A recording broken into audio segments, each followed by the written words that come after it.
Hi friends, welcome back to Jyothika home and beauty Telugu channel. ఈరోజు వచ్చేసి అండి చాలా యమ్మీగా ఉండే టేస్టీగా మటన్ అండ్ దోసకాయ కర్రీ ఎలా చేయాలో చూపిస్తాను. ఇప్పుడు చాలా అంటే చాలా టేస్టీగా ఉంటుంది. చాలా సింపుల్గా కూడా చేసుకోవచ్చు. ఇది ఎలా ప్రిపేర్ చేయాలి అనేది ఇప్పుడైతే ఈ వీడియోలో చూద్దాము. నేనైతే ఒక హాఫ్ కేజీ అయితే మటన్ తీసుకున్నానండి. క్లీన్ చేసి పెట్టుకోవాలి నీట్గా. ఇప్పుడు బాండీపై ఆయిల్ పెట్టేసి కొంచెం ఒక హాఫ్ టేబుల్ స్పూన్ జీలకర్ర, హాఫ్ టేబుల్ స్పూన్ మెంతులు, హాఫ్ టేబుల్ స్పూన్ ఆవాలు యాడ్ చేసేసిన తర్వాత పుదీనా, ఆనియన్ అండ్ పచ్చిమిర్చి అనేది యాడ్ చేసుకోవాలి. కొంచెం పసుపు కూడా యాడ్ చేసుకోండి. యాడ్ చేసుకొని ఇలా చక్కగా మిక్స్ చేసుకోవాలి.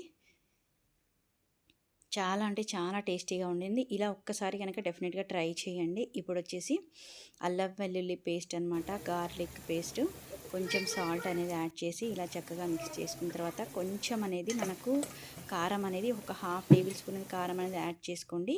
యాడ్ చేసుకుంటే కనుక కర్రీలో సూపర్ టేస్ట్గా ఉంటుంది. మనం మిగతా కర్రీకి కావాల్సిన కారం అనేది లాస్ట్లో యాడ్ చేద్దాము. ఇప్పుడు నీట్గా క్లీన్ చేసి పెట్టుకున్న మటన్ అనేది నేను ఇందులో చక్కగా క్లీన్ చేసి పెట్టుకున్న మటన్ ఇందులో యాడ్ చేశాను. యాడ్ చేసి నేను కుక్కర్లో చేస్తున్నాను కాబట్టి కొంచెం వాటర్ అనేది యాడ్ చేసి కుక్కర్ విజిల్స్ పెట్టుకోవాలి. ఒక 3 విజిల్స్ అయితే సరిపోతుంది. 3 విజిల్స్ వచ్చిన తర్వాత చక్కగా ఇలా ఓపెన్ చేసింది ఇలా మిక్స్ చేసుకోవాలి. ఇది చక్కగా బాయిల్ అయిపోయిందండి మటన్ అనేది. ఒకసారి చెక్ చేసుకున్న తర్వాత కొంచెం కారం అనేది యాడ్ చేసుకుందాము.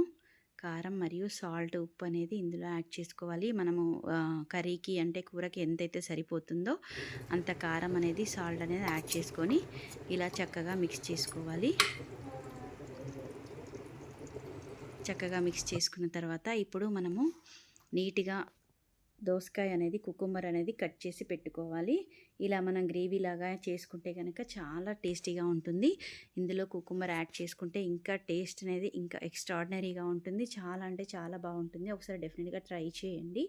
ఇప్పుడు వచ్చేసి క్లీన్ చేసి పెట్టుకున్న నేను దోసకాయ అంటే కుకుంబర్ అనేది ఇందులో యాడ్ చేశాను. నేను ఒకటైతే చిన్నది మీడియం సైజ్ అయితే కుకుంబర్ అనేది తీసుకొని ఇందులో యాడ్ చేశాను. ఇప్పుడు మనము కర్రీకి సరిపడా వాటర్ అనేది యాడ్ చేసుకోవాలి. ఒక 2 విజిల్స్ మళ్ళీ మూత పెట్టుకోండి. కుక్కర్ అనేది 2 విజిల్స్ అయితే సరిపోతుంది. మూత పెట్టుకున్న తర్వాత ఇవన్నీ ఉడికిపోతాయి కదా. ఇప్పుడు వచ్చేసి లాస్ట్లో ధనియా పొడి, గరం మసాలా అనేది ఇందులో యాడ్ చేసుకోవాలి. నేను ఎక్స్ట్రా మసాలాలు ఏమీ యాడ్ చేయట్లేదండి. దీంతో మనకు మంచి టేస్ట్ అయితే వస్తుంది.